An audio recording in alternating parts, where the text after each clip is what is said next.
Let me guess. You just saw some famous YouTuber play this awesome game and thought to yourself, yeah, that looks fun and easy. I could play that too. Maybe even better. And of course you set the difficulty on Legend and enable Ironman, because that's how the game should be played, right? Right? Yes. Yes, it should. And now, few hours later, there is only a pile of rubble remaining of your heart, your brain, or your computer, or everything. The thing is, a skilled player don't explain the very basic moves anymore, and maybe he's not even perceive them anymore. If you want to learn the very basic, this video is for you. Avenger, all XCOM operatives are dead or MIA. Yeah. I'm returning to base. Hello, my name is GameSenior, and in this video I will go through a few things how to make a War of the Chosen Legendary Ironman run a much easier experience than normally. Most of this will be game settings, but as it turns out I just cannot speak about strategic and tactical side too. Also, while this video could be subtitled as Collected Reddit Knowledge on XCOM 2, most of these things are from my personal experience or was common knowledge long ago before I discovered Reddit. I also recommend to visit the channel of YouTuber Tapcat, where you can find some basic tips and tricks for vanilla game. This guide is written for Legendary Ironman with all of the available DLCs installed, but of course information in this could be applied in lower difficulties as well, and it will cover things in the very early game up until the first supply raid, which will be the mission 5 or 6. That's the point in the game that I consider solid ground which you can build on. If anything goes very south until this point, it is not shame to leave the campaign and start again. It is of course not shame to leave the game anywhere, anytime, or abandon it for some time and return to it with more experience. Last thing to talk about before the start are the mods. This guide is written for unmodded game, however I will discuss them sometimes where it is beneficial to take them into account. In the used footage I am using 13 mods, 8 of them are cosmetic, 1 is a mod manager, and 4 of them are UI tweaks for better visualization of stuff we will talk about. These 4 mods are yet another F1, additional icons, extended information, and gotcha again. None of them change the gameplay, although we could debate about it in the last one, which is totally what we're gonna do some other day. Now let's finally get down to business to defeat the Alliance. No, the Ice. XCOM is one of the toughest games on the market right now, and defeating it requires a lot of effort, patience, and especially in the beginning, luck. It also has a strange learning curve where the first mission in the Legend Ironman campaign could be very well considered the most difficult of them all, until the very last mission. That is due to a thing called mitigation, or to better put it, lacking of it in the beginnings. As the game progresses, this dependency on luck is gradually replaced by abilities of your soldier, items you research and build, and your skill. You see, in that first mission you don't have many means to mitigate enemy actions and damage us later in the game. The only things you have are 4 guys with 65 aim and 1 grenade each. That is, unless you disable the lost and abandoned mission in the settings. In that case, one of these rookies will be replaced by Resistance faction soldier, either randomly or you could manually pick them in advanced options screen. Now, pick a Reaper. Reapers with detection range of 1 are super strong scouts early game, especially when remote start opportunity appears. Remote start has double radius than normal environmental explosive and double damage. That is usually 12. That is so much that I had to write it bold in the script. It also means that you can simply erase a port in one shot, which will not reveal Reaper or others, and you can even solo some missions. It has also only 1 turn cooldown. Later pick Shrapnel, Target Definition and Silent Killer perks. Now a word about Silent Killer. Don't yourself confuse by official description. This skill means that as long as you only dealing the killing blows, your Reaper can stay in the shadow permanently. Since this point, leveling a Reaper to Colonel is only a matter of very short time. Remember, however, that not killing, not revealing shots would increase Reaper's detection radius. Whatever faction you choose here, you can have 2 of their units in unmodded game. In normal circumstances, you can have only one of the other faction at one time. Also, your first hero unit do more damage to your first chosen. Now choose Time Turner, double the length of the mission timers. Standard mission timer on Guerrilla Ops is now 7 turns, which is for beginner pretty hard. On council missions that will be 12 turns, which is usually okay, and there are some special cases where the timer will be 4 turns. This option will double the timers to 14, 24 and 8 respectively. This could be also altered by various sit-reps, resistance order cards or continental bonuses. Now my personal opinion on this is that double the timers is too much and a 50 or maybe even 25% would be more than enough. Now there is also option Length Scheme, double the length of Avatar Project. This is personally too much for me, as I rarely have a problem with Avatar Project, especially in the War of the Chosen, where you have other ways to reduce this. But the video is called How to make War of the Chosen Legendary Ironman as easy as possible, so let's check it out too. Disable the Lost and Abandoned mission. This mission just slows you down by not having hero unit at the beginning and lock resistance ring building until you finish this mission, which will be 3rd mission in your game. Also, Assassin will always have a Shadow Step, immunity to Overwatch, and always will be your first chosen if this mission is on. You will still get a mission that will introduce you to the Lost instead. There is also a slight chance the Chosen would appear on this mission. Disable the integrated DLC content and enable Alien Hunters DLC. Integrated content unfortunately rob you of early Alien Hunters weapons, which are very important if your first chosen will be the Warlock, because the Frostbomb is the only way to counter his mind control ability, but it freezes him only for 1 action out of 3. This way you can have them before 3rd mission. Also, you don't have to deal with the rulers if you don't do the next mission, which is the only guaranteed way to not to deal with them at all. The special weapons rumor will appear after the 2nd mission, whether successful or not. It is important to have them before mission 4. These 4 special items are Boltcaster, powerful and precise crossbow-like gun, but with only 1 ammo. Shadowkeeper, a pistol you can use to 100% shot and conceal yourself once per mission. Hunter Axes, a little bit more powerful than swords, and you can also hurl one of these once per mission.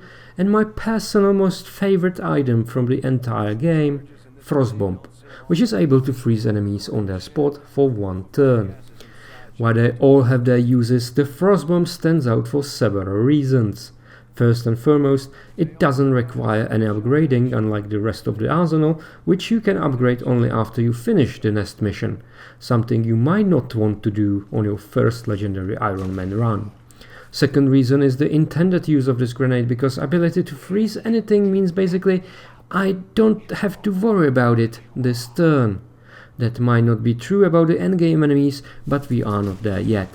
Or you can use it to freeze first spot enemies while you are in concealment and wreak havoc on them. After all, you have a Reaper to scout somewhere, right? You will also get an aim bonus towards frozen enemies, and Frostbomb could counter otherwise unbreakable mind control from Warlock and Avatar, which are immune to flashbang grenades. As other grenades, you can only use it once per mission unless you have it on a Grenadier with heavy ordnance ability, in which case you can use 2. Upgrading your grenade launcher will also upgrade Frostbomb radius. Shen's last gift doesn't really matter, however it is good to remember that this special mission are actually 3 in the row and fatigue will be calculated accordingly. You can expect that all your soldiers will be shaken after a turn. The best time when to do this mission will be once you unlock the blue screen rounds and magnetic weapons. And finally, there's Tactical Legacy Pack, and with that one really awkward tip from my side. Play the first campaign of TLP first to get the special weapons. Now this is awkward for 2 reasons. First is that unlocking the TLP weapons have minimal impact for the game, but the impact exists. The weapons came with pre-installed modifications, which is very useful especially for Grenadier's cannon, which have stock. The second reason why this is awkward is that for beating Blast from the past, you should be familiar with the base game, so it's kind of catch-22 situation. However, you can unlock the reward playing this campaign on lower difficulty, as you need only bronze medal to get them. Unfortunately, these weapons mods cannot be replaced without game mods, so their usefulness diminish if you need to use different mods, and completely vanish if you have modular rifle, shotgun, cannon or sniper rifle breakthrough, as you cannot use the third mod on them. Now when we finally set the game, let's actually play it. The best strategy to win a mission is alpha striking. It basically means kill everything before it has chance to do anything. That is usually easier to say, but harder to execute, as in the beginnings you will not have a means to do so. You can't, for example, do it in the first mission, as there is 4 of you and 8 of them. Sooner or later somebody will shoot you. For that there's a other directive, prioritizing. That means you have to kill the enemies that are imminent danger first. Enemies who will not use their ability to deal damage, like sectoids or priests, could wait. Finally there's flanking. Your soldiers have 2 actions per turn. Some actions like shooting are turn ending, so if you do them first you waste your other action. Reloading is not turn ending, so you can reload your weapon and shoot. Wherever you move in the blue line area you can still perform a second action, and wherever you move in the yellow line area you are dashing and can't do anything once you reach your new position. Flanking means to move your soldiers to the angle in which enemy can't benefit from cover bonuses. Cover is either half, providing plus 20 bonus to your defense, or full, providing 40. For that you want your soldiers to be in full cover. However, don't ever think that your guys are safe in full cover. They are not. The enemy trooper will still have 25% chance to hit your guys, and while we will forsake the witchcraft of statistic in the very next moment, that is still 1 of 4 shots to land. Not only that, but because how calculating of critical strikes in this game works, he probably crits too, as he has 15% to crit. On the other side, you probably won't be able to get more than 85% chance to hit on flanked enemy, as your soldier base aim is also 65 and you can get bonus from either higher elevation or point blank range, which are both 20. While 85 feels pretty good chance, it actually isn't, and you find yourself more often than you like in situations where you rely on high percentage hit and it misses, sometimes several times in a row. In that moment you probably think to yourself, that's not fair, 80%, that means 4 of 5 should hit. But in matter of fact it is fair. Legendary is actually the only game settings that is fair. You see, on lower difficulties you get a hidden aim bonus to help you or more your brain to offset the outcome of pure RNG. Nothing like that happens in Legendary. Because when you flip a coin 10 times, would it always be 5 times head and 5 times tails? Unfortunately, you have to give yourself to the cold arms of RNGesus in this first mission if you wanna continue. Don't forget that your soldiers have grenades to guarantee damage and destroying cover, and your Reaper has his own claymore which he can detonate while in concealment. Also useful tip is that sometimes beneficial just to dash to flank enemy, as he will probably try to reposition. But don't do it if by doing so you reveal more fog of the war and activate another port. Good thing you have that Reaper, right? Now let's see what enemies are we dealing with here. The pod consisting of 3 troopers will be probably the first one you encounter. They have all 4 health and 65 aim. They can't do anything else but shoot, and shoot they will. Classic vanilla strategy to deal with them is set 3 of your guys on Overwatch and shoot or use grenade with the last one. Remember that if you are not starting Overwatch from concealment, there is penalty applied on your soldier's aim. If you kill 2 of them, the third probably run away to another port. Alternatively, you can use your Reaper Claymore to just wipe them out. When you deal with them, you run to the second group, which will consist of 1 trooper and 1 sectoid. Sectoid might seem quite powerful enemy with his 10 health and 75 aim, and indeed in this mission he is. The real problem here are his psychic powers, as he can resurrect humanoid dead body to fight on his side as powerful Psy zombie, or mind control one of your soldiers. Both effects are cancelled once the sectoid is dead or disoriented via flashbang, for example. No, you don't have a flashbang on this mission. And even if his attempt for mind control fails, he still probably put your soldier to panic mode.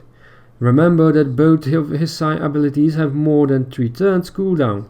If he is alive in 3rd turn, he will shoot. He will also shoot if he can flank your soldiers, so be aware of that too. He has, however, one weakness, and that is that all melee attacks will deal 3 more damage points to him. Unfortunately, you have no way to apply this on Gatecrasher. The last group are 2 troopers and an advent officer. While he might not seem as intimidating as a sectoid, he is definitely more dangerous, for this enemy carries a grenade and have the mark ability, which will make easier for others to hit. This ability is not turn ending, so he can mark and then shoot. If you flank him, he might only mark and run to cover, but that is not guaranteed anymore. The best way is to commit your ranger and his claymore here. Repeating this mission is pretty normal, even for skilled players, so don't beat yourself over it. Have you ever heard of Tobias Batch? Well, look him up. Accepting this mindset is very helpful if you want to stay sane for the rest of the game and your life. The 4th mission will always be Retaliation Strike, and you will meet your first Chosen here, and probably 2 enemies, Priest and Purifier. Priests are annoying as they very often use their stasis ability and sometimes have sustain, meaning that themselves enter stasis after what otherwise would be a killing blow. This is especially annoying if you try to get this killing blow with Silent Killer Reaper. Another ability priests have is Holy Warrior, providing bonus stats to his allies. That works similar to the Mind Match ability from the first XCOM and could be exploited in the same way, as killing a priest who provides Holy Warrior kills the buffed enemy as well. Purifiers are flamethrower units, and as long as you stay in high cover you are safe from their main weapon. What are you not safe from is their incendiary grenades, so spread your soldiers if you see them. And unless you have a Templar with Fortress bonus perk, don't engage them in melee range, as they have a chance to blow up to your face. They will always blow up if you use explosive to deal the killing blow, and never if you use some Psy abilities or specialist combat protocol to do so. Don't fight battles you don't have to fight. If you don't feel you can defeat the Chosen, just let them extract knowledge by not reviving your dazed soldier. You are also risking that they will capture a guy, but you will get the opportunity to rescue him or her later. Warlock and Assassin will begin with dazing attack once they are discovered. Hunter is more annoying in this regard, as he usually don't daze unit until later. He has a dazing grenade, so you may try to cluster your guys together to provoke him to daze them. Finally, on your first supply raid you will meet extremely dangerous stun lancers. These crazy guys will run at you and try to slice you in half with their energy swords. While they normally do between 2 to 4 damage and they expose themselves after they attack, they can crit up to 6, which is probably the number of health points of your best soldier at this point. So you definitely want them dead before they do anything, as even the normal attack can disorient, stunt, or even make unconscious their target. You can also disorient them to prevent this attack. Remember that each mission that is rated easy will have only 3 pods, each consisting of maximum 3 enemies. If one of the Chosen should appear, number of pods will be reduced by 1. Once the mission is rated medium, you can expect 1 more pod there. The first building you should build is either Resistance Ring or Guerrilla Tactics School. If you got lucky and get an engineer as the first room reward, you should definitely go for the Resistance Ring first, as you can get 1 cover-up mission before the first supply drop, maybe for another engineer. If don't, going for GTS is a sure bet. GTS should be second or first, as you will want 5th guy as soon as possible. You will unlock squad size 1 upgrade once you will have a Sergeant Soldier, which will be sometimes after first month if you will not have any extreme casualties. You might also want to prioritize GTS if you are playing with some custom class mods and you didn't get a specialist from the first mission, or you playing with not greeted equally mod and want to be more in control of which soldier should be specific class. The third building is up to debate, but probably Proving Ground is the best option. Your other option is Infirmary, which will be available after Resurgent Ally and Biotech, but to get the benefit you will need another engineer there, or Training Grounds, which doesn't require engineer, but at this point you probably don't have enough action points to spend. If you end up in very difficult, almost unsolvable situation, the best thing you can do is save and exit the game, take some time off and return to the game later. More often than not, you realize that only way to get out of this situation is to call for evac zone and bail off, as your soldiers are your most valuable resource. I hope you enjoy this video and that it will help somebody to be better at this awesome, while sometimes torturing game. I also realize that there is a lot to talk about, so there will be probably more videos of this kind, but there is a story for another day. Are those tips helpful, or did I get something wrong? Please tell me in the comments below. Goodbye and good luck. You will need it, commanders. Weapons empty, can't engage. Yeah, okay, we have to start over. Great. Rock and roll.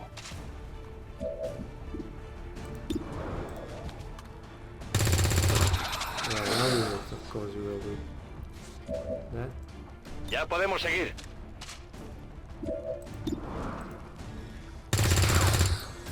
Vamos, céntrate. Yeah, just kill everybody. Why not? They got me flanked.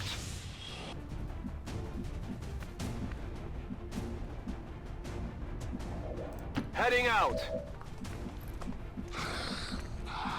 Entendido. En movimiento.